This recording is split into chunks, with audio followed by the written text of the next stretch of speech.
Welcome. I'm thrilled to have you all here, both in person and hopefully a number of people on Zoom for today's talk and panel session.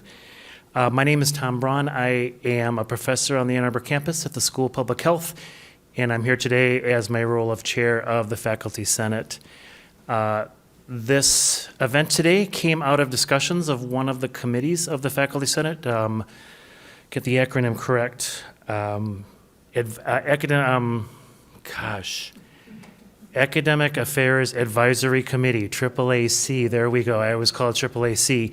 And through their discussions came up with the idea of having a talk and a panel discussion like this. And so it's thrilling to see something like this come out of faculty governance. So it's a pleasure to be here today. As you know, there will be a talk and a short break after that talk, and then there will be a panel discussion of 3 individuals as well, 4 individuals. 1, 2, 3. It will be moderated not by me, but by the person I'm going to introduce next. And so I want to talk about Fatma Gocek, who is a professor of sociology and women's studies here on the Ann Arbor campus. Her research focuses on the comparative analysis of history, politics, and gender in first and third worlds. She critically analyzes the impact of processes such as development, nationalism, religious movements, and collective violence on minorities. She has a number of books, including Denial of Violence, Ottoman Past, Turkish Present, and Collective Violence Against the Armenians, 1789 to 2009. And she's a co-editor of a recent volume, Critical Approaches to Genocide, History, Politics, and Aesthetics of 1915, published in 2023. And she is currently working on a theory book, Constructing Social Theory from the Vantage Point of Minorities. So if you would like to take the mic, welcome.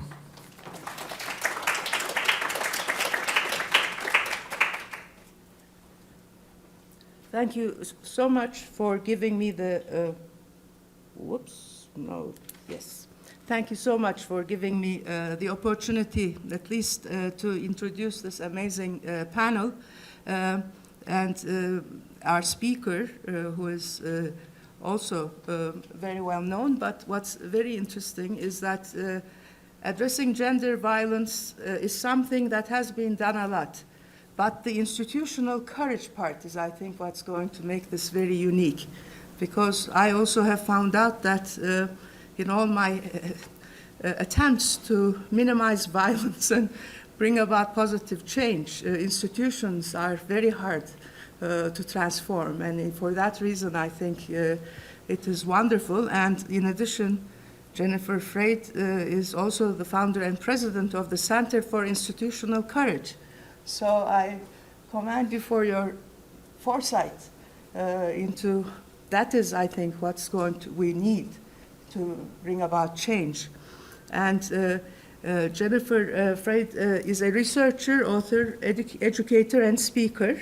He is the founder and president of the Center for Institutional Courage, professor emerit of psychology at the University of Oregon, and affiliated faculty Women's Leadership Lab at Stanford University. She is also the co-founder of the consulting firm Alto Group.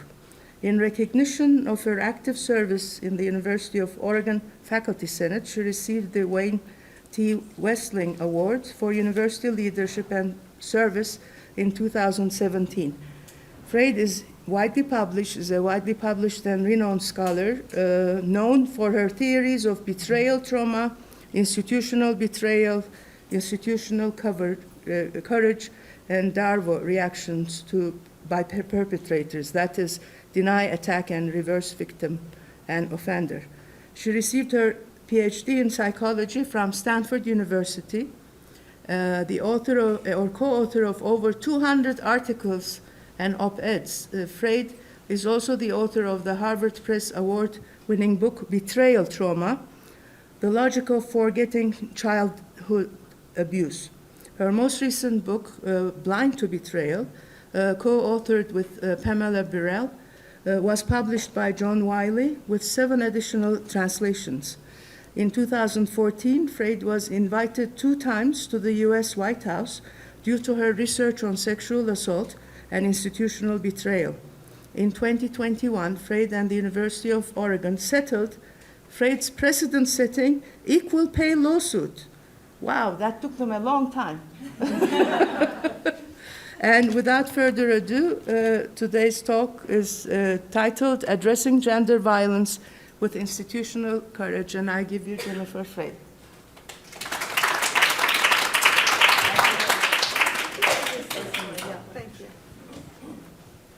Thank you so much, and thank you for inviting me. It's really an honor to be here. Before I move to the next slide, I just want to put in a plug, and it's for the word emirate. This was one of my last acts of activism at the University of Oregon, and it is an attempt to de-gender the titles of retired faculty. We don't go around calling people professor-ette, and I don't see why we should add a binary gender title. So it's very simple. The Faculty Senate can presumably tell the administration that professors want to at least have this as an option. At the University of Oregon, by legislation, it's the default, but faculty can choose to use the title emeritus or emerita if they're attached to that, just like those of you who are still active faculty members can call yourself whatever you want to add to the end of the word professor, but the default's professor. So that's my plug for that. Today, what I'm going to do is briefly go through some background concepts, take you on a journey over 30 years, and how I came to be really focused on institutional courage. And then I will talk about institutional courage really with an eye towards what institutions can actually do in the here and now to improve the situation on various fronts, including preventing sexual violence. But first, I think it's something to do with age, but I've been reminiscing a lot. And I was thinking about all the times I've been to Ann Arbor over the years. And I did this little game with with the search function on my CV to count different universities I've spoken at. And except for schools that I had a really clear affiliation with, the University of Michigan won. I have been here the most times. It goes all the way back to 1985 when I actually came for a job talk, got an offer, and probably foolishly turned it down. But since then, between 1990 and 2021, came back quite a few times. I think I counted half a dozen times to give talks. My guess is there was almost very little overlap in the audience for all these talks, and probably very few of you in the room today were in these talks either, which kind of speaks to a general issue about universities, especially large universities, which is the way things are siloed. And that then relates to the next point I want to make, which is among the ways I've connected with this university, in addition to giving talks, is I've been brought in a number of times as a consultant on lawsuits. And I almost always get hired by the plaintiff's attorneys. There have been a number of lawsuits of students who have alleged that they've been harmed by the university, not just by an individual at the university, but by the university. And most recently, I was brought in by a plaintiff's lawyers to help design a structure that potentially could be helpful in addressing gender violence. I may be telling you something you already know all about, but because universities can be so siloed, I feel I should let you know this exists. I was involved in the process up to the point where it was designed, not at all since then. I can't tell you anything about how it's gone other than, I've asked people, but I really know very little. I can't promise it's being helpful or not. It certainly was designed with an intention to be helpful in addressing this issue. And I also just want to say, I have many colleagues here. This is one of the places, and I think this is why I was speaking here so often, it's one of the places actually that has the strongest scholarship on gender in general, on sexual violence, and I know universities tend to not look at their own colleagues for help on matters where there's a potential application, but I mention only two because if I listed more, then I'd be leaving somebody out. And the two I mentioned are just people I have worked actually directly with on issues really relevant to what I'm going to be talking about today, and they're both here at the University of Michigan. All right, I'm going to go back now in time, really back to the early 1990s. I was the time a cognitive psychologist focused on things very unrelated to trauma or sexual violence or gender. But there was a lot of interest, and the topic was touching me personally, of people's memory for traumas. And this set me on a journey. So here's an example of what I'm talking about. This was an article published in 1992 in the New York Times regarding somebody named Frank Fitzpatrick. And the article included, Frank Fitzpatrick began remembering having been sexually molested by a parish priest at age 12. Mr. Fitzpatrick's retrieval of the repressed memories began, he said, when I was feeling a great mental pain. Mr. Fitzpatrick slowly realized that the mental pain was due to a betrayal of some kind and remembered the sound of heavy breathing. Then I realized I'd been sexually abused by someone I loved, said Mr. Fitzpatrick. But it was not until 2 weeks later that he suddenly remembered the priest, the Reverend James R. Porter. This case caught my attention. First of all, I had already named my idea betrayal trauma theory by 1992, but also it was a special case because there was eventually a successful criminal conviction of the Reverend James R. Porter, and dozens of victims had come forward who also said that they had been abused, and there was even a taped admission from Porter. So it was a very strong case. It was very unusual. It led to a successful criminal prosecution because usually statute of limitations don't allow that, but in this case, in the state of Massachusetts, it did happen. And he actually served prison time, which is even more unusual. It was very interesting, though, that the people that came forward, and there were dozens and dozens, I think it was over 100 actually, had been living with the memory of what had happened to them for more than 30 years. There were some others, like Fitzpatrick, who had forgotten and then remembered, but it was Fitzpatrick who had a very profound kind of forgetting and sudden remembering that opened the case up. And I think this relates to the way, if you forget and then you remember, you have the crisis of awareness of betrayal. And it's really a brand new experience. So for Fitzpatrick, it was acute. And he was actually trained as an insurance adjuster, which means he had some investigative abilities, and he actually sort of started the investigation. Okay, I was this memory psychologist, and nothing I had learned prepared me to account for this. People forget and remember, that's what memory psychologists study, but nothing quite like this. So I wondered, why would individuals remain unaware of or forget traumas they'd experienced? And a very closely related question to that is, why are some traumas forgotten and not others? Can we explain the phenomenon, and can we make predictions about where we're most likely to see this occurring? And the answer that I developed, I came to call betrayal trauma theory. The basic crux of the idea here is to consider two things about humanity, our species. One is our exquisite sensitivity to betrayal. We really feel betrayal when we feel it. It's a very hot cognition. That is, it's very emotional for us. Not only that, if you look at the conflicts in the world, if you look at art, if you look at almost anything, it's about betrayal. Betrayal really grips us. It really matters. We're highly social, and because we're highly social, we depend on social contracts all the time, implicit and explicit. Every time we have a social contract, we are at risk of we must trust, and we are at risk of having our trust violated, and that is betrayal.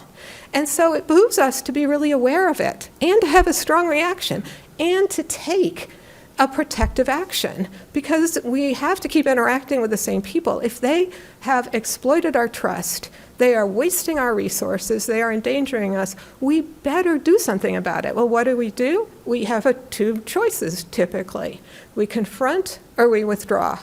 We demand to make it right. We start a war. We start a divorce proceeding. We switch airline allegiances, whatever it is. Or we leave and we say, I'm done with you. And we walk away.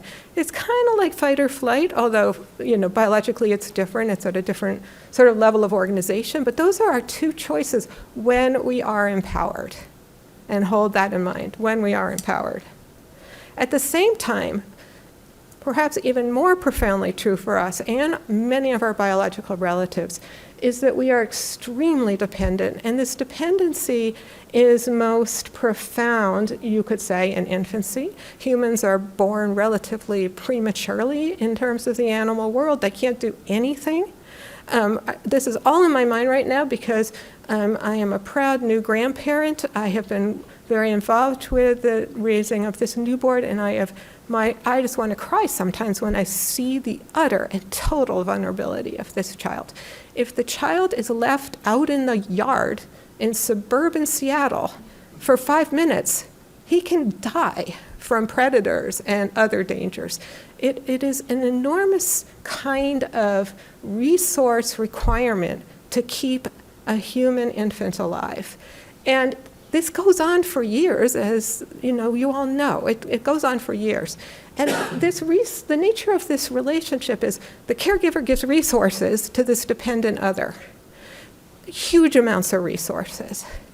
And it seems like it's asymmetric, and in a certain way it's highly asymmetric, but it's reciprocal too, because the caregiver gets rewarded by the infant's behavior.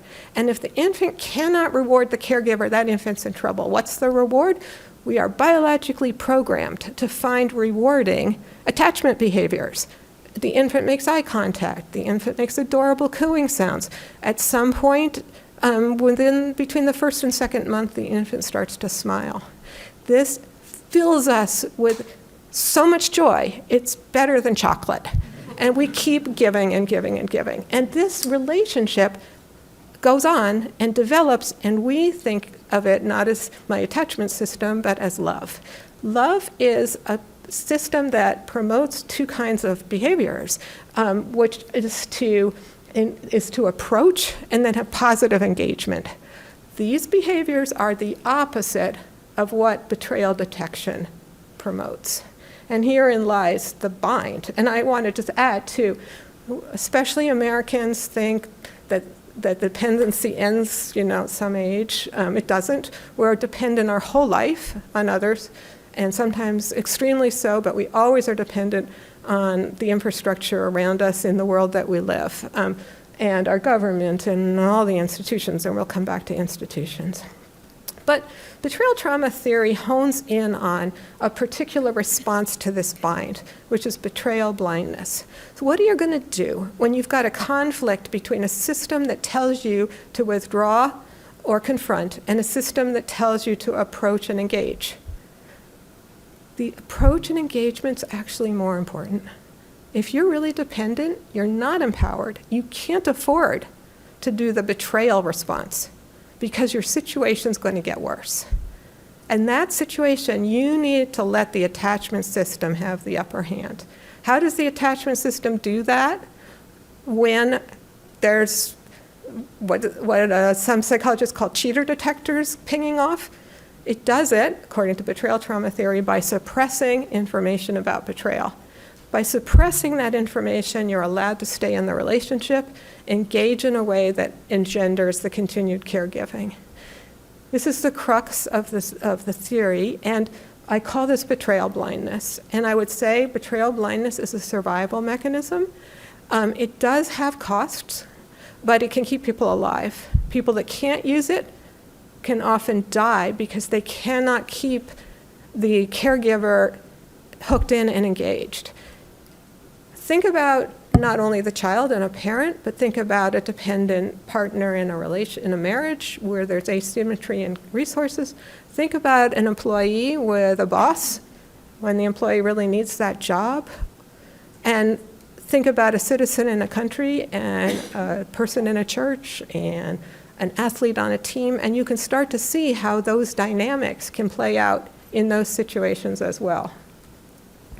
There is a long-run cost because suppressing awareness of reality comes at a cost. It keeps you alive now, but down the road it makes it harder to know who's trustworthy or not. It makes it harder to engage in healthy relationships. It makes it much harder to stop ongoing abuse. So betrayal trauma theory also suggests two primary dimensions of traumatic stress. Historically, trauma was seen as really associated with terror and fear. And the understanding of long-lasting trauma problems like PTSD was really understood in large part in the terms of the biology of fear, which has pretty profound neurological effects. And indeed, fear is really relevant to why trauma can be so devastating for people. But betrayal trauma theory highlights a separate and orthogonal dimension of betrayal, social betrayal. And you can think about how certain events can be high in one of these dimensions and low in another. And I would submit that traumas are those that are high in either dimension or both dimensions. And if they're high in both, those tend to be very likely traumas to really derail people. We've researched this now for over 20 years and have found that high betrayal, when trying to hold constant statistically the amount of terror and fear-inducing elements, that high betrayal is associated with a large host of symptoms. Depression, anxiety, in addition to the forgetting we initially started with, like we predicted there'd be more forgetting, and indeed there was, but also all sorts of other symptoms, including physical symptoms, physical illness, and behavior issues, problematic substance use, and tragically re-victimization. People who are good at suppressing knowledge of betrayal are more likely to be betrayed, because they don't see it. We also found some pretty striking gender effects. Men and women have about equal rates of trauma overall in study after study, but particular kinds of trauma vary quite a bit by gender. And we find that men and boys are more likely to be, say, victims of accidents, natural disasters, and attacks by complete strangers, whereas women and girls are more likely to be victims of close interpersonal violations. I'm going to move now to institutional betrayal. Institutional betrayal became my focus now about 15 years ago. And all along I kept thinking about things like the Holocaust and other examples of where the perpetrator was more than an individual. But, you know, psychology focuses on individuals, so it wasn't the first place I started, but I came to it partly because of my experience as being a university professor and hearing from students about what happened to them, and the institution was always implicated. And the idea of institutional betrayal is basically that our attachment system's probably working with institutions, because just like with a parent that a child's dependent on, we depend on institutions. Furthermore, we often trust them and we can love them. People tend to love their schools and their churches and their teams, and often they love their countries, which can be extended to loving their government or their leaders. There's the attachment system operating, and it's very human, it's fine, but it does make us vulnerable to betrayal. And I would say it makes us vulnerable to betrayal blindness. But we needed an empirical handle on this. So first we had to define institutional betrayal. And we defined it as institutions harming those dependent on the institution. And importantly, this includes the failure to prevent or respond supportively to wrongdoings within the institution when there's a reasonable expectation of protection. Most of our big major institutions are designed to protect us or offer claim that they protect us. So hospitals and law enforcement and the government are explicitly designed to protect us, but even schools will say, they'll put it in their advertising, that one of the things they do is protect us. In the first empirical research on this, published in 2013, but projects take a while. The data were collected more in around 2010 with Carly Smith, who was a new student in my laboratory and determined to get an empirical handle on this. We measured three things: sexual assault experiences using other people's measures, trauma symptoms using other people's measures, but then we had to create a measure for institutional betrayal. And Carly took the lead for this. And basically, it works as a checklist. If somebody says they've had, and we focused on sexual violations, if somebody said they'd had a sexual violation, we asked them, was there an institution involved? And if so, did the institution take certain actions? And these actions ranged from things that were failure to prevent to bad responses afterwards, including punishing people in some way for having gone through this experience. And initially we were going to do this. At the time, there was news reports about what was going on in the U.S. military, and people would say things like, I joined the military to help my country, but I signed up, and then I got sexually assaulted, and that was terrible. But what was even worse was what happened when I tried to do something about it.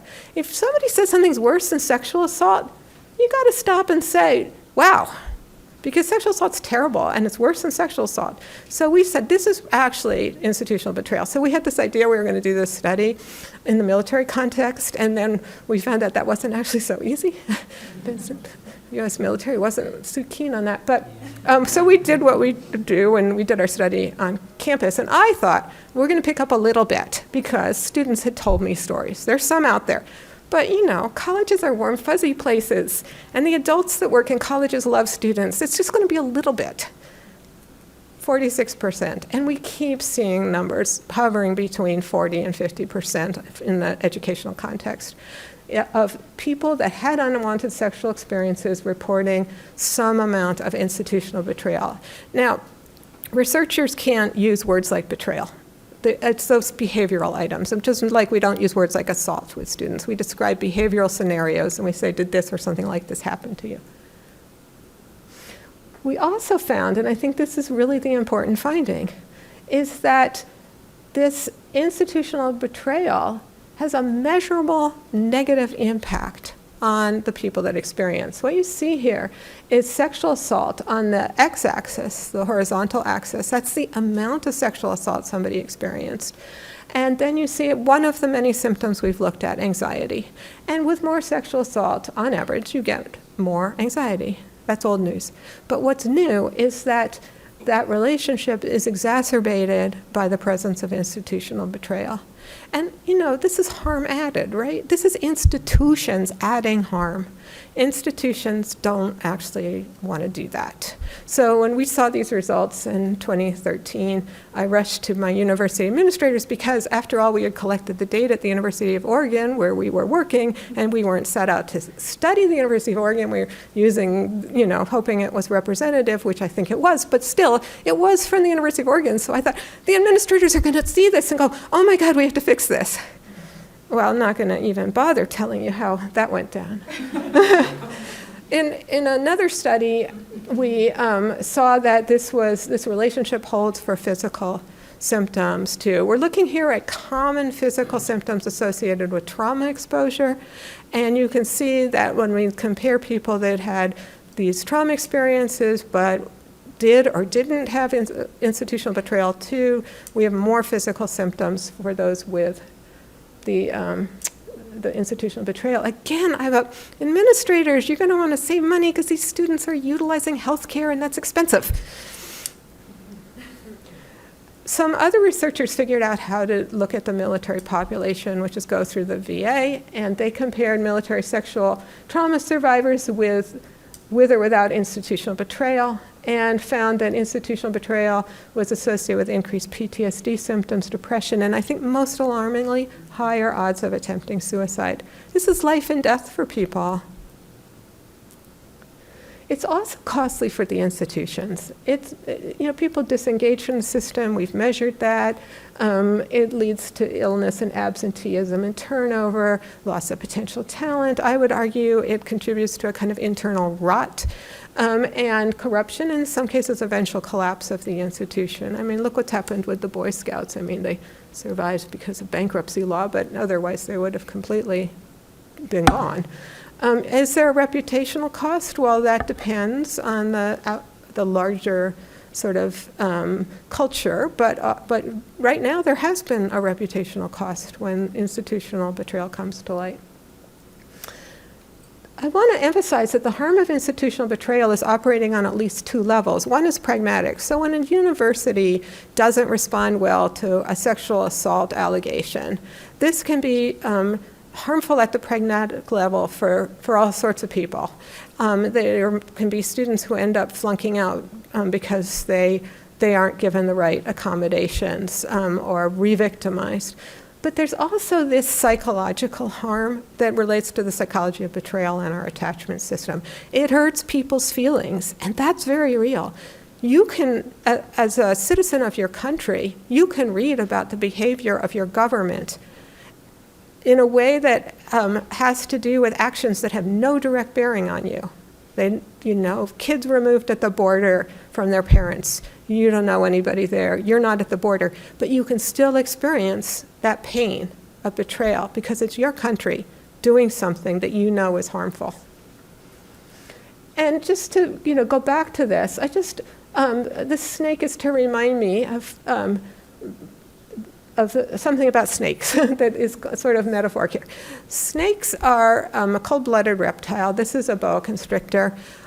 They don't really have an attachment system, as far as we know. If they do, it's pretty minimal. They're solitary.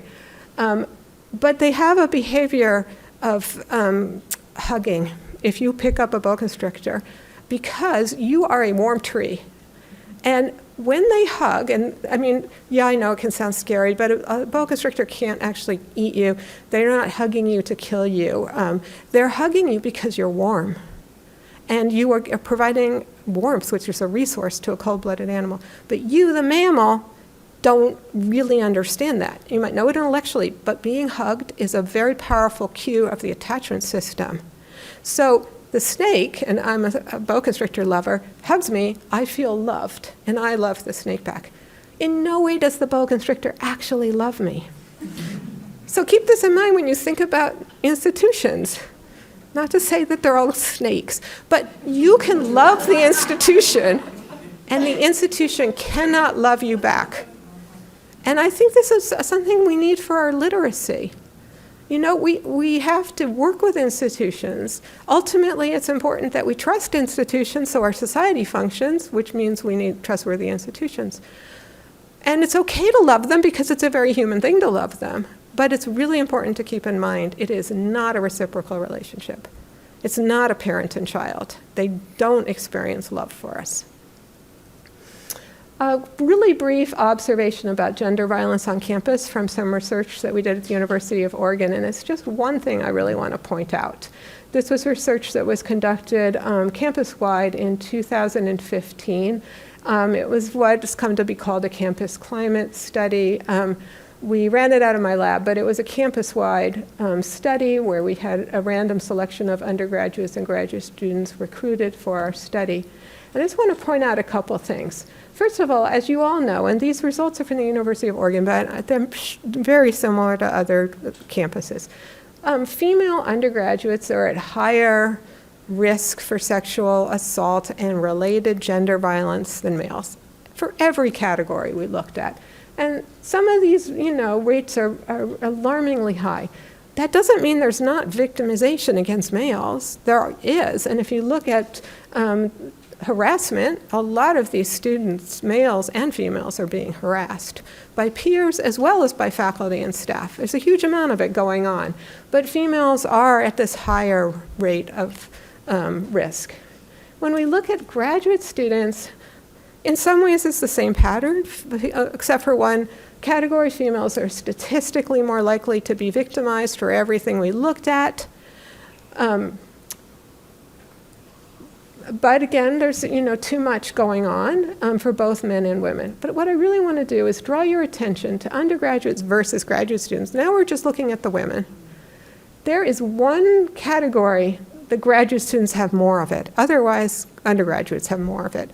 And the reason I want to point this out is I think it speaks to something really important, which is a lot of the problem of this violence has to do with opportunity and power. Undergraduates live with each other. They go to parties together. Graduate students tend not to. That reduces the opportunity and power. This is about external systems that are increasing the probability of some behavior. And living together alcohol, parties, fraternities, football games, whatever it is, they all increase the rates that undergraduates are experiencing disproportionately. What's going on with this bottom cell? This is graduate students working closely with faculty. And suddenly now we've got the opportunity and the power going on.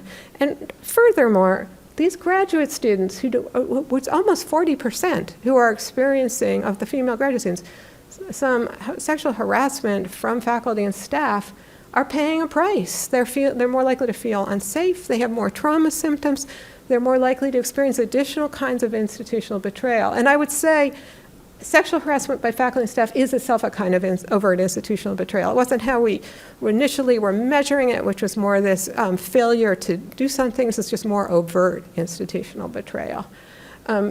So, it's really problematic. We haven't measured this for staff being vulnerable to this kind of treatment, but I think we would see a similar pattern to graduate students. Okay. The last sort of background topic I want to mention is DARVO and disclosure. So we all know that there's a problem with silence. People get harmed in these ways, and they don't report it. Without reporting, it's difficult to stop assault and harassment, yet it's really rare that reporting occurs. Just a side note, disclosure and reporting are sometimes referring to somewhat different things. Disclosure perhaps being telling your friend. Reporting often is talked about as more of a formal action, but the words are so intermingled in English. But in any case, what we found was only 6% of the sexually harassed graduate students in that study I was just telling you about reported the harassment to university sources, leaving 94% who did not tell any university source. They might have told a friend, but not anybody official. In a similar study with an undergraduate population, Melissa Barnes and I looked at a sample of undergraduates. Of 512, 189 had experienced sexual victimization on campus, and only 50 had told anyone at all. And if you look at who they told, it was friends, some family members, almost nobody official. They're just not reporting. Why? Well, reporting's super risky. It just is. I mean, out there in the world, it can lead to being prosecuted for false reporting. I mean, it's crazy risky. But, that's fortunately not super likely, but it happens. More likely is people get ostracized, they get punished, they get threatened with all sorts of things. In fact, a bad response makes things worse for the victim. Their mental health goes down, their physical health goes down. Pragmatically, things are worse. A good response is great, but the power of a bad response sort of is so great, it really overpowers everything. And a bad response from the institution's institutional betrayal. So that's why they don't report. It's just too risky. Why? Why don't victims disclose or report? Well, as I said, individuals are not always the best listeners, and institutions are not always the best listeners. We can fix this. Harmful responses have been studied. We know what they are: blaming, invalidating, punishing, but also not acknowledging and changing topics, minimizing reassurances, turning the discussion to self, and really importantly, taking away control from survivor. Mandatory reporting, bad. It's taking control away from the survivor. Control is hugely determinant of how somebody does afterwards. Why? Because sexual assault and sexual harassment are violations of people's autonomy. And the last thing you want to do is hit a head where it's already been hit again. And that's what happens when you take away people's autonomy. It's really important to find ways to respond to people that respect their control over what happened to them as much as possible. What to do about well-intentioned but unskilled listening? Well, there's some good news here. When people mean well, but they don't have skills, they can inadvertently engage in these problematic behaviors. They can mean well and just not know because they don't get taught. People tend not to get taught how to be good listeners. We can fix this. We should fix it in school. It should be something that children get introduced to. But they come to college, we can start to work on it there and teach people how to become better listeners. And students and I have worked on this and studied it and have experimental results and created tip sheets. And I want to encourage you to look up this if you are interested in specific actions you can take to become a better listener. Next, I want to tell you about a particularly pernicious response, one that I named DARVO now long ago. DARVO is an acronym that stands for Deny, Attack, Reverse, Victim, and Offender. Deny it never happened, attacked, you're a liar, reverse victim and offender, I'm the real victim. This is a pattern of behavior that can occur both at the individual level and at the institutional level. And I would argue institutional DARVO is a form of institutional betrayal. Why do people use it? It works. We see it on TV. If the person being accused of doing something they shouldn't have responds with very strong denial, angry denial, attacks the credibility of the person making the accusation, and then most perniciously puts themselves in the role of victim and puts the person making the accusation in the role of offender, it works. It's also displayed by powerful figures. It doesn't take long to look around and find celebrities, politicians using DARVO. It's, both sides of the aisle. This is a very effective technique.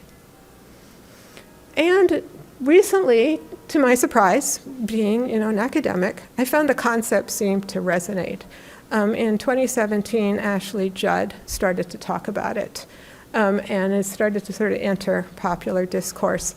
The weirdest moment in my career, I think, and I've had some weird moments, was waking up one morning to a bunch of emails saying, DARVO was on the season finale of South Park. And I'm like, what? I'm sort of like, what's South Park? And sure enough, it's really funny. It's in 90 seconds. You can Google DARVO and South Park. It's just pretty funny. They pretty much got it right. Did they give me any credit or any of the proceeds? No. So what do we know about its effect? Although I named it in the 1990s, the research is much more recent. I have everything I've told you about, all the empirical work is on my website. I have PDFs of everything. There's one page particularly for DARVO that you are welcome to view and be able to download all the articles. And also DARVO measures you can use. The DARVO research is really focused on three key areas: experiencing DARVO, using DARVO, and DARVO's impacts on others. Experiencing DARVO. We have found that 50 to 70% of college student targets of sexual assault on campus reported experiencing all three parts of DARVO from someone they confronted. So people are experiencing it a lot, and they don't like it. It tends to be a source of distress, as you might imagine. We also found it's a common and harmful package. The parts of DARVO tend to co-occur. It's gendered in that university women compared to men are more likely to be DARVO'd. And when people experience DARVO, it increases victim self-blame and PTSD-like symptoms. So it's not good for their mental health. No matter what happened in the past in the disputed allegation, and often we cannot know, we can observe the behavior right in front of us, and we can hold people accountable for what they're doing right now. DARVO tends to be quite public most of the time. What do we know about who uses DARVO, and what kind of red flags does it raise when someone is using DARVO? I should say right now, if somebody uses DARVO, that's not proof they're guilty. But just like if somebody has lung cancer, it's not proof they smoked, it raises a red flag. DARVO raises a red flag. Because we have found, and this is work that's in the publication pipeline, it has not yet been published past peer review. The other studies I've told you about have. But it has been presented at national conferences. We have found that use of DARVO is associated with some of the antisocial personality variables, narcissism, psychopathy, and Machiavellianism. It's also associated with false beliefs about rape myths and the act of perpetrating sexual harassment. And I want to say a little more about these last two things. So there are scales called rape myth endorsement, where people are asked how much they agree with certain statements that are of some form of, she asked for it by what she was wearing or whatever.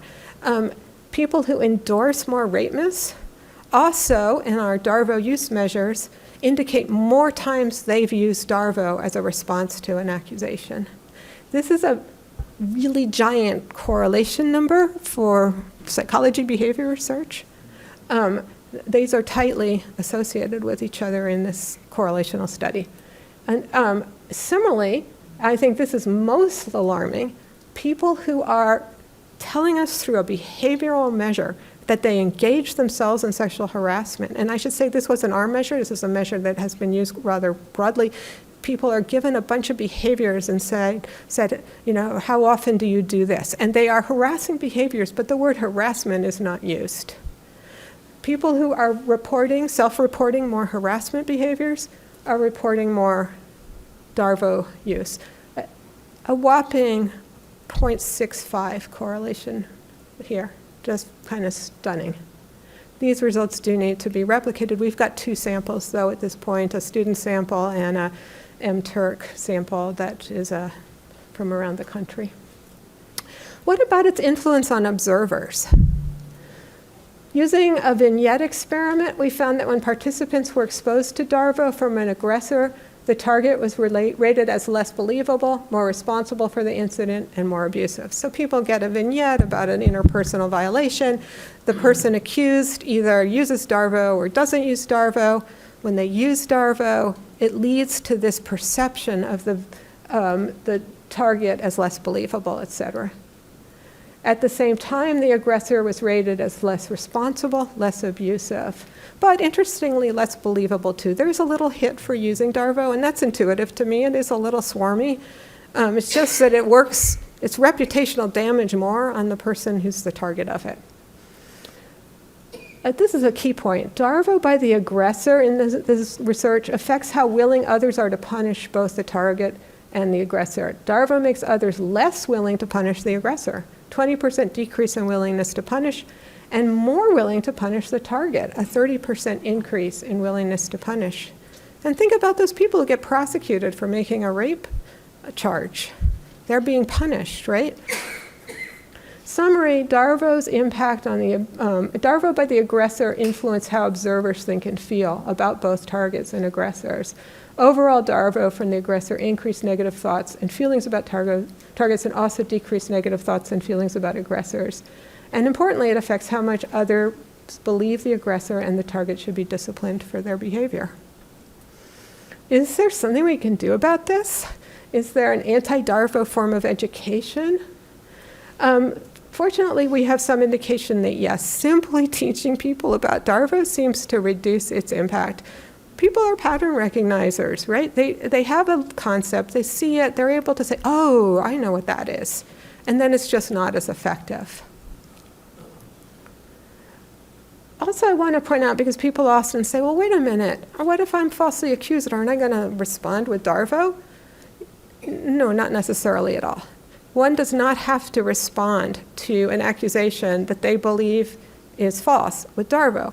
One can say, oh, I'm shocked, I didn't remember it that way. I don't know why you're saying this. I'm quite confused. It's not how I understood what happened. But I want to understand what's leading you to say this. And, they can say a bunch of things without attacking the credibility of the person making the accusation, and importantly, without putting themselves in the victim role. Think about the impact this will have on everybody who's watching what's going on. Like on those national scenes. Are they going to be silent when something's happened to them, or are they going to feel safe in talking about what's happening to them? So a question for future research is, can we teach people how to avoid using Darvo and how to use more constructive responses? Just to come back to this point, some things we can't know about. Often we can't know what happened in the past, but we can hold people accountable for their behavior right now.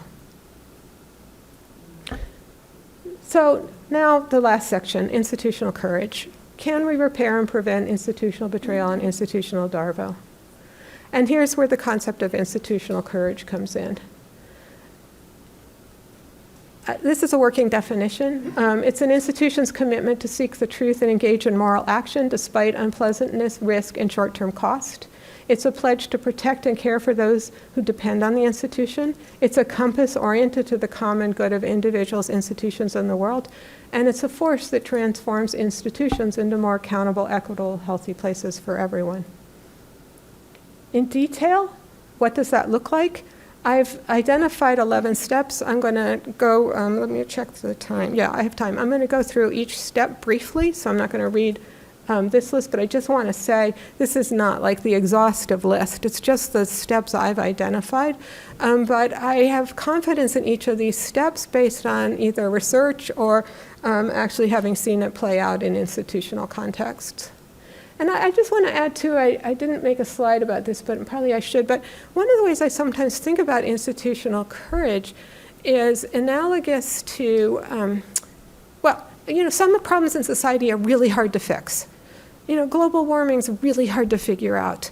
I would say abuse in the family's really hard to figure out. That's a tough one. I don't think institutional betrayal is that hard to figure out. I think we can measure it. Institutions have resources. They're contained units. It can be fixed. We just haven't known to do it, and we haven't really realized it's so important. And the analogy I sometimes think about is sanitation, because there was a time in history when people did not have a germ theory. They didn't understand the power of basic sanitation and keeping people alive. They did things because they were ignorant. They didn't know. They didn't wash their hands. They used dirty needles, whatever it was. They threw trash out the window. Like, people didn't know. And some people do that anyway, even when they know. But there are vast numbers of people that when they know something is harmful, they stop doing it. And I think a lot of institutional betrayal is like that. We just need to educate people, and maybe that's, you know, I'm an educator, Pollyanna, but I actually really do believe it. I think some amount of this is just give people the concepts and the tools, and they can start to improve the behavior of institutions. So what are those behaviors? Well, this is sort of a two-part thing. On the one hand, it's really important that institutions obey civil rights laws. We actually have some good laws in the United States. We've got Title IX, we've got Title VII. It is alarming how much noncompliance there is with civil rights laws, and how little enforcement there is. So a great first step is to comply with our good civil rights laws. But here's the other part of that. It is really dangerous to get into a compliance mindset, because that quickly turns into check the box, and then actions are taken that check the box but don't actually get to the spirit or heart. People are really good at gaming systems. They'll figure out how to check the box and not comply, really. So it's really important to be on guard, and part of that is to beware a risk mindset. And universities have really fallen prey to this risk management mindset. I would argue part of the problem is giving general counsel offices, I don't know if anyone's here from general counsels are important, we need them, but giving them the role of setting policy for universities is really going to make a risk management mindset dominate. When university presidents don't decide what's the right thing to do based on morality and excellence and turn it over to a lawyer, they're going to go with what they've learned to do, which is reduce the risk in the moment. And we, of course, want to reduce risk, but the risk management mindset is very short term. It's reduce the risk right now, and then it sets people up for this danger. 2, educate the institutional community. This gets back to this ignorance problem. I can't tell you how many times I've talked to people in vast, high power who do not understand the most basic things about victim psychology. They think people, get sexually assaulted and they're going to scream it out on the rooftop and run to the police station and everything's going to just be fine. And if they don't, something's wrong with them or it's not true. It's like, really? I mean, how many decades have we known about victim psychology and they don't know that? It doesn't get taught. They don't know it. And it's, society resists that information. Now they also don't know all about all the ways they commit institutional betrayal. This can be changed through education. And today's event, it's great. This is some education, but we need a whole lot more than, these sorts of one-off lectures. I want to mention again that at Michigan, there's a lot of scholarship right here to draw on. A lot of what is known has been discovered here at the University of Michigan. 3, add checks and balances to power structure and diffuse highly dependent relationships.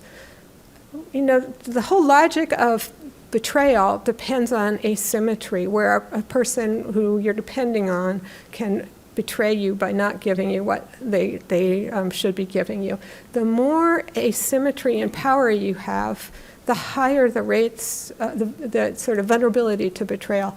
And we set up hierarchical systems in society. As far as I know, we just do that all the time, and I'm not saying we should get rid of all hierarchies because that may not be plausible, but we can diffuse them. We can put in checks and balances. For instance, in graduate education, when one advisor controls everything for a student, that's a setup for betrayal. You can have committees that are empowered to meet with a student without the advisor in the room, all sorts of things that you can just structurally do to diffuse that kind of situation. 4, respond well to victim disclosures and create a trauma-informed reporting policy. This is so important because if people don't talk about things, it's really hard to address them, as we've talked about. And people can be educated to be good listeners. There can be policies that respect survivors' autonomy. And also there can be institutional mechanisms for identifying and responding to DARVO attacks. Bear witness, be accountable, and apologize. There is so much good that can come from sincere accountability and especially sincere apologies. I will give you an example of one that went well in the end. But I do want to add that insincere apologies can actually do additional harm. People are sensitive to the sincerity of an apology. So it doesn't work to just pretend. Create a culture of truth-telling and cherish the whistleblowers. People always say to me, well, what are we going to do about the problem of retaliation? If somebody does bring something to light, they're going to get punished. Yes, retaliation is really hard to stop. There are rules against retaliation, but it happens anyway. And some of the way retaliation happens, you really even can't have a rule against, because it's like the person doesn't meet your eyes. They don't invite you to lunch. Like, you can't have a rule against that. People can get very retaliated through ostracism that's very hard to legislate. We know from decades, if not centuries, of research in psychology that trying to change behavior through punishment is really hard. The way we change behavior is through reward.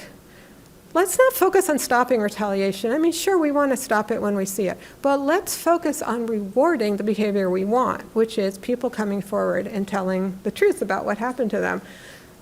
The software industry pays people to find bugs in programs. We can institute ways of rewarding people for coming forward. And fortunately, for people who dare to tell their institution about what they've observed, they tend to be rewarded by the most simple thing, which is appreciation. When they're sincerely thanked for coming forward, that's the reward. And it's doubled when the institution makes a change based on that information. So I don't mean give people money.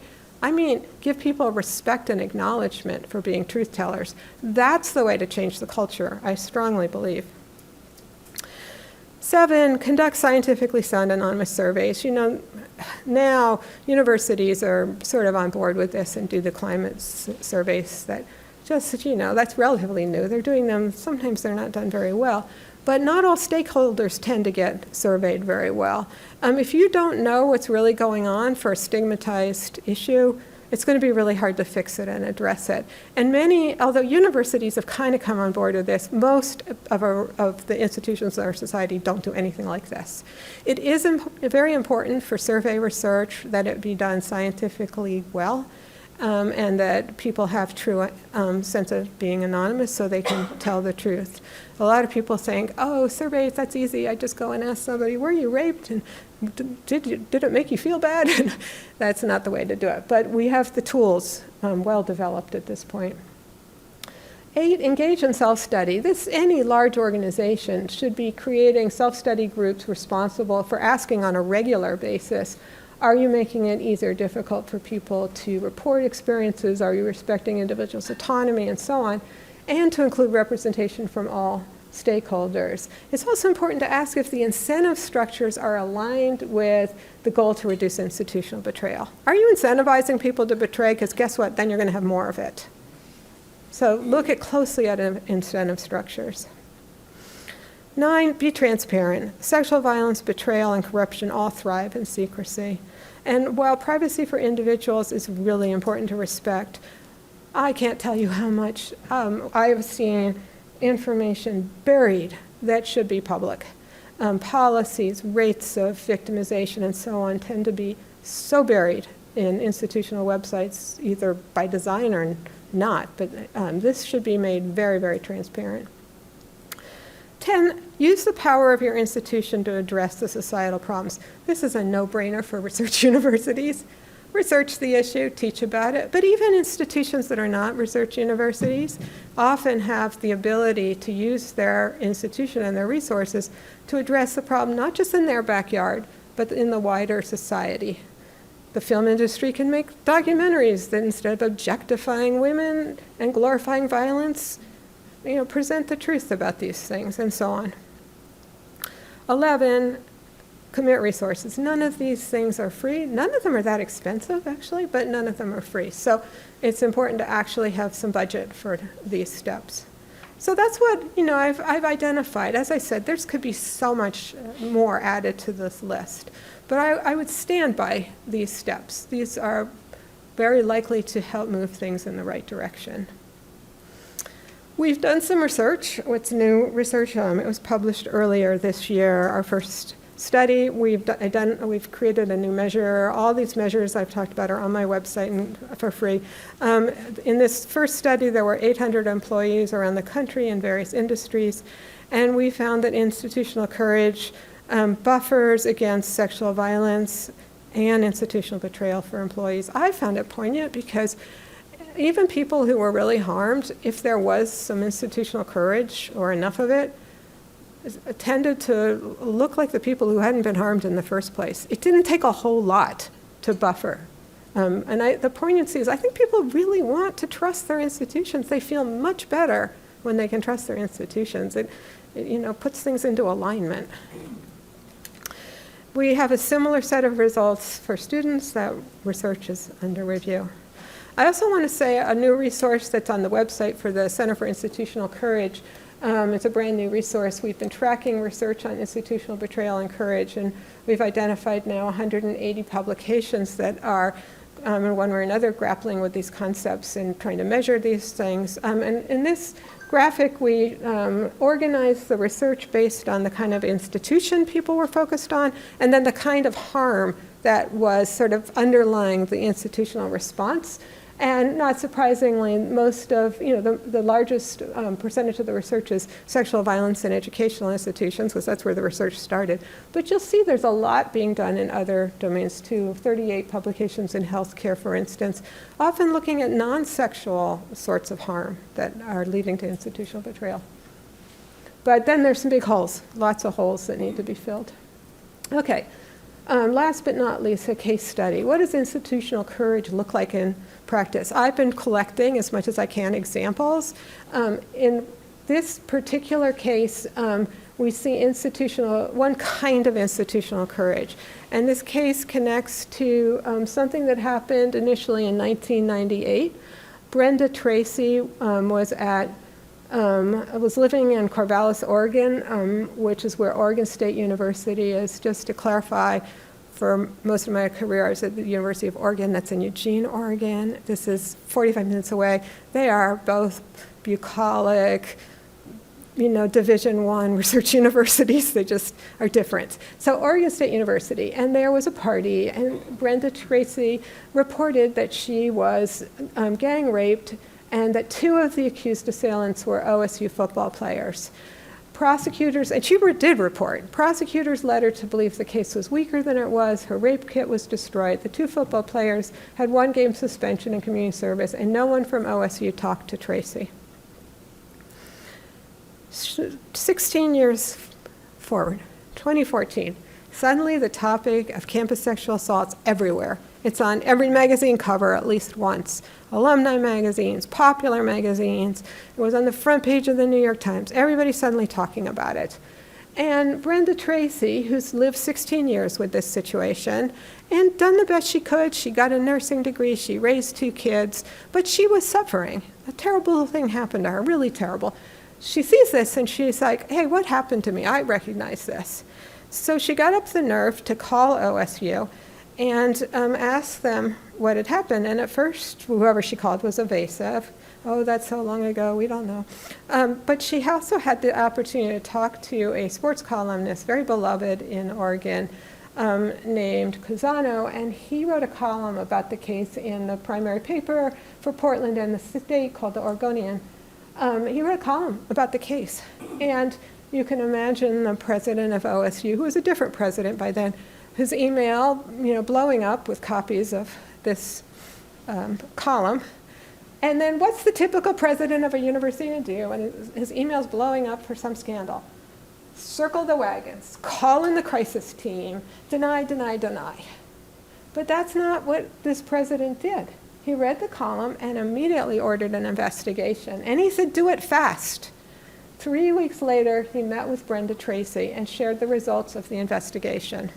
Not only that, he wrote her a letter on letterhead in which he apologized for past institutional betrayal. He wrote, Dear Brenda, Oregon state officials are very grateful that you took time to meet with us. We are so sorry for what you experienced in 1998 and have lived with since.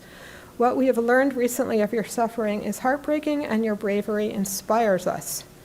We are also grateful for you for raising the public dialogue about the consequences of sexual violence in our society and for raising a discussion of how society can better assist survivors of such violence. While we cannot undo this nightmare, we apologize to you for any failure on Oregon State University's part to better assist you in 1998. That sentence has lawyers all over it, obviously. But you know what? The lawyers probably told them not to write it at all. And he wrote a sentence that went out, and it worked, in that he meant it sincerely. He was sincerely apologizing. Brenda Tracy read it, and I've interviewed both of them. She read it as sincere. It worked. It was real. From the apology letter continued, as promised a few weeks ago, we conducted an exhaustive review of the facts of how OSU handled this matter 16 years ago. This review was completed this past Friday, and we want to share the results of that review with you. He didn't stop there. After that, he hired Brenda Tracy to be his consultant to address improved institutional response, and she worked for him for 2 years. That led to many important innovations and changes at OSU. So here's one way institutional courage actually looks. It involves investigation and transparency. It involves acknowledgement and apology. Importantly, it involves cherishing the whistleblower. What's the best way? You ask them to help you fix the situation. He really cherished her. And that then led to increasing resources and awareness on campus. Not only that, they did reach beyond their own campus. They went and they lobbied state legislators and got some legislation passed to address the problem at a state level. And this went on for quite a while. Unfortunately, Ed Ray retired. OSU hired another president. Now they're on yet another president because the one that they hired really messed up in exactly this space. Another part of this story is it was great for a while, but it's not like a thing you're done with. You have to keep doing it. So institutional courage is possible, and one of the ways I described a leader using it, another way it can happen is grassroots, when you've got solidarity and enough people working on it. It's needed. It does work, but it is still relatively rare. I do believe we can change that, and I want to thank you very much for listening.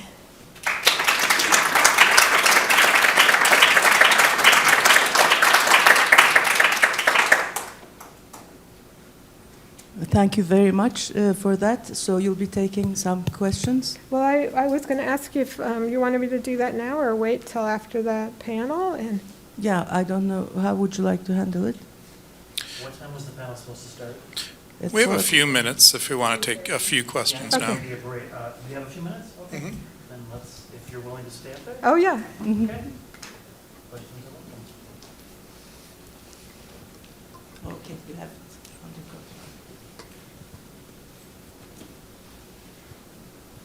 I just wanted to make a remark, actually, because I work with denial, which which I gather is similar to betrayal. And when I was working with that, there is a cognitive sociologist called Eviatar Zerubbabel, and he's written a very interesting book on the elephant in the room. Yeah. What happens when we don't truth tell? And he says that people's trust in humanity basically disappears because for the victims, there is no humanity Yeah. because they haven't been, rewarded Yeah. accordingly. And for the perpetrators, there is also no need for a humanity because with violence they've been able to solve their problems. So as a consequence, he argues it leads to the decline of the moral fabric of society Yeah. and basically to authoritarianism and all that, Yeah. which is similar to what you're talking Yeah. about. In No, betrayal. I'm really glad you brought that up. And, I think that there are lots of different motivations behind people's denial. And we often get a kind of what might be called a perfect storm, where some people's motivations are kind of pretty badly intended. They are covering up their own crimes or seeking power. But then there can be the people with the betrayal blindness who don't have bad intentions. They're trying to desperately hold on to the little bit they have and not rock the boat. But those two things can collude for really massive denial in society. And I think we still see this around sexual violence, where obviously perpetrators of sexual violence, and there are a lot of them, have a motivation to suppress all sorts of things that would address sexual violence. There's an even larger number of people who are not motivated as perpetrators, but still are colluding in this suppression because it's very threatening for them for other reasons in terms of rocking the boat. And I think we see this all happening. And so trying to figure out how to break that denial, I think, requires analyzing it and understanding it comes from these different forces.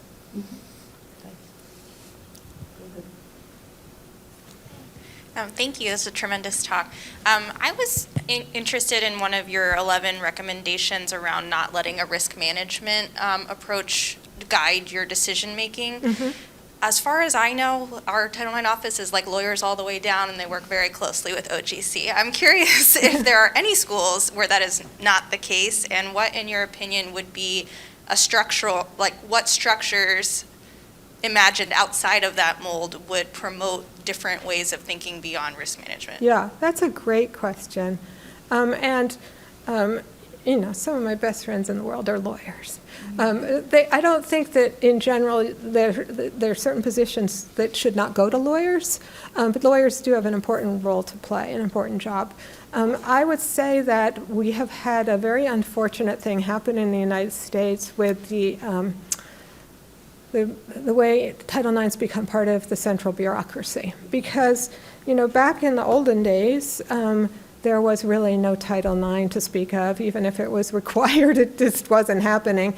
And people who were sexually assaulted on campus didn't have anywhere to go with the central administration or the structure of the university. They would go, if they went to anyone, they would go to either off-campus rape crisis centers, or they would go to the women's center on campus, which I understand might have been in this very building. And women's centers might have been funded by the administration, but the administration was paying no attention to what they were doing. They'd be given some little paltry amount of money to run, and then they went off and did their thing. And they were incredible advocates for victims of sexual assault and met many of their psychological needs.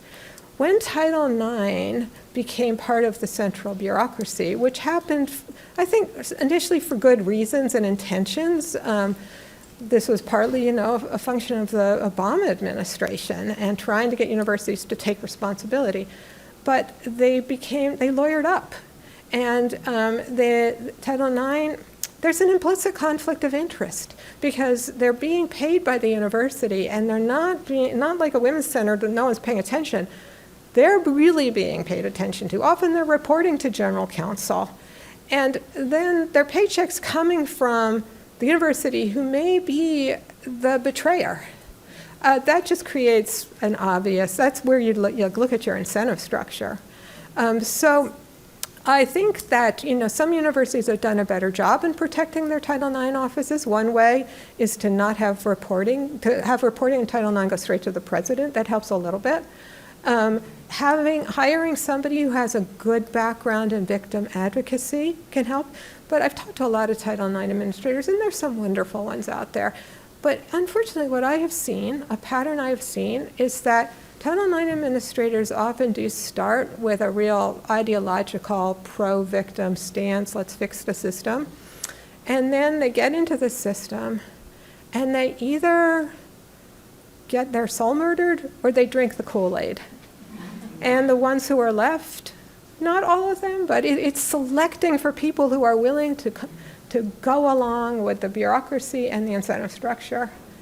And yeah, I think we need a structural change. I don't think it's ultimately going to work. Title IX doesn't ultimately work to be implemented. It would really probably we need, I don't know, some external third party, a federal agency, maybe the Department of Education, if we could have good people in charge of that. That was, yeah, I mean, I don't know, but I think you're right. And it's unfortunate that the very system designed to supposedly fix the problem then ends up covering it and contributing to it.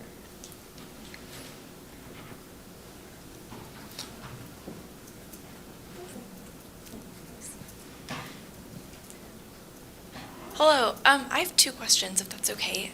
The first one was about the survey at Oregon that specifically asked, have you experienced dating violence or stalking or sexual violence? And I'm curious if you think that that survey encapsulates those who are actively experiencing betrayal blindness, or if they're in that other category of, perhaps people who have not come to terms with what they've experienced. That's such a great question. How do you study something people don't know? So part of the answer to that is that we use really behaviorally specific questions. Those same people, I didn't present this data, but typically we run these studies, we ask them these very behavioral questions, and all the way at the end we ask them, were you raped? Were you sexually assaulted? And they'll say no. So they check a box yeah, this person, against my will, inserted something into this body part of mine. No, I wasn't raped. They don't apply that label. That's probably a bunch of things, but one of them may be a certain amount of betrayal blindness. However, betrayal blindness can be so powerful that they can't even recognize the event happened. Then we're just going to miss those cases. We're not going to get them. Yeah. That's fascinating. Thank you. The second question, for context, I'm from Eugene, and I went to the University of Oregon. Oh, okay. So, were you in my study? I don't think so. I just missed it. But I am curious about, these programs that institutions provide. So at UO, they have prevention programs for first years, and they have self-defense classes that are supposed to be focused on empowerment. And I'm curious if, you have thoughts on what the, use of those programs are, and maybe how we can use our understandings of institutional betrayal and courage to actually maybe change some of the mechanisms of those programs. That's such a great question. Yeah, I mean, those programs get a lot of bad rap, and I would say the devil's in the details. A lot of those programs really deserve the bad rap because they're terrible, but that doesn't mean you couldn't have good ones. Part of the problem with the prevention programs that often are implemented is there's just way too little, and it's Mickey Mouse. People are going to watch some video for 2 hours that tells them not to rape or whatever. It's no, that's not obviously going to do any good. I mean, faculty still around the country, I believe, are still taking these it's like driver ed sort of things. But that doesn't mean you can't have good education. Similarly with self-defense, there are some really thoughtful self-defense programs that have been studied empirically that look like they are really making a positive difference. And it's occurring not because, one objection to self-defense is you're putting the onus on the victim when the problem should be putting the responsibility on the would-be perpetrator. And sure, but if you can teach people empowerment of the form that actually helps prevent the assault in the first place, that's pretty powerful. And some of these programs, the data suggests that that exactly that can occur. And it may be that the empowerment helps shift the culture in a way that perpetrators are getting educated. I'd still like to see us figure out better prevention programs that do directly work with would-be perpetrators. Thank you. And we are taking the last question. Thank you. Thank you so much. I really appreciate your research about institutional betrayal and betrayal trauma, which really resonates with a lot of experiences here. But when I look at this list of recommendations, I feel a sense of futility because so many of them require the institution to change. And I think about, for example, like a compliance office, which we've just apparently we're about to have a new compliance office here at the University of Michigan, which the faculty pushed for.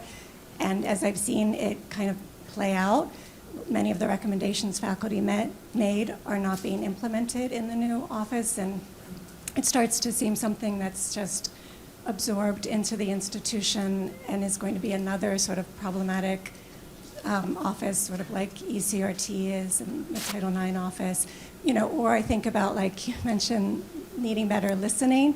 But my experience going to the Title IX office and many people that I've heard from is that the investigator sits down with you and actually listens very carefully in a very like emotionally caring way, and then sends you a report that's filled with inaccuracies or intentionally undermines what you've said by making it seem like more emotional than it was, and so on. So I've just seen so many of these strategies you talk about be kind of co-opted by the institution in really in ways that do not help the situation. So an attorney that I talked with about institutional betrayal told me that her opinion is that the only way institutions change is through public shaming, essentially through like legal cases and through like a story in the press. And it's interesting that in your case study, there's this, it really like happened in some ways because there was a story in the press that was public. And I'm wondering like why in your list of recommendations, those sorts of like public actions is not part of that list. Yeah, so that's a great question, and the list was really written for what institutions can do. But you're right. I mean, individuals can certainly help instigate a pressure on the institution that comes from the outside in some sense. So I have to agree that, you know, often institutional change is inspired by press in one way or another. And even lawsuits don't do it. It has to be a lawsuit that gets the attention of the press. Because institutions don't care about lawsuits that much. They've got insurance or money. They'll just pay you off. What they do care about, indeed, is the bad publicity. And that really can make a difference. But just having the bad publicity without a plan for change then the institution's not going to really know what to do other than try to get through the situation. You know, I don't know. Sometimes I feel the despair that you're describing. You know, can these things really change? But I, you know, and I think maybe it's a little bit too early to know, because if you look at any social movement and any culture change that liberates people, it takes a while and it's bumpy. And, you know, even the sanitation thing and that wasn't even like an oppression thing. It was just like knowledge to change risk. But it takes a while, and people have false steps. And so I'm holding out hope that some of these things will be doable enough that institutions will grab onto them. And although I said institutions can't love you back, and I talk about institutions almost as if they're a thing, they're obviously only sort of a thing. They're a constellation of people, but they have emergent properties and enduring characteristics too. When you've got enough individuals who are people, or even a small number of people with enough power in the institution that do see the light, they really can start to make those changes. So I think we just can't give up. Like, we just have to keep trying and hope that the world does get better. But I don't think there's any guarantee. I just look back at the changes that have occurred in my lifetime. I think about what it was like when I was a graduate student, and sexual harassment was so rampant. I was like, there was only 1 or 2 faculty members who did not harass those of us graduate students. And there's still a lot of sexual harassment, but I look at the experience my students have, my graduate students versus what I had, and it has gotten better. So, from that, that's 40 years or whatever. I take hope from that.